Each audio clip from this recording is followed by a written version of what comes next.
My name is Samantha. I'm an artist and a blogger for Artmania Studio. My disability is vision impaired. I lost my sight from cancer as a child, so I have no vision in my right eye and a little bit of movement and light and dark in my left eye. I do actually suffer from a bit of depression and anxiety, which is incredibly high in people with any other disability. Then often we have mental health issues because of isolation and what have you, which everyone would understand these days with COVID. So my art is a way of expressing myself. One of the things I would really like to get across in my art is to give people an idea of how I view the world.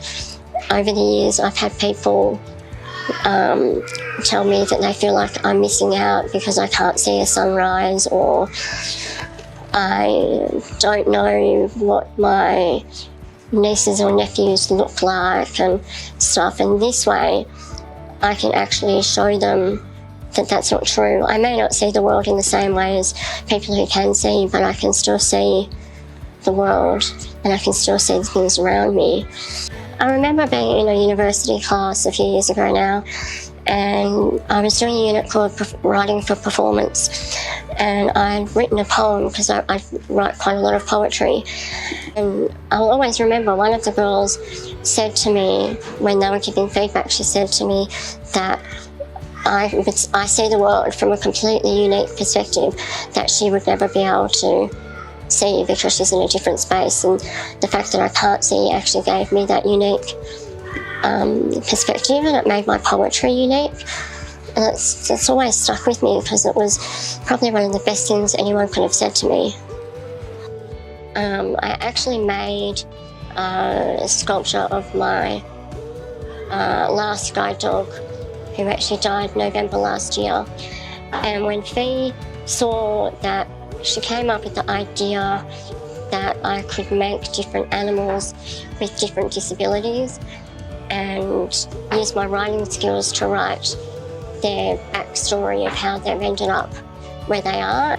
My Tassie Devil here, I actually made to represent me, so she's blind in her right eye. And then a very special one over here, my kookaburra, I made to represent my nephew. I asked him what animal he thought he would like to be, and he said a kookaburra. And he doesn't look like he's got a disability, but he's actually on the spectrum.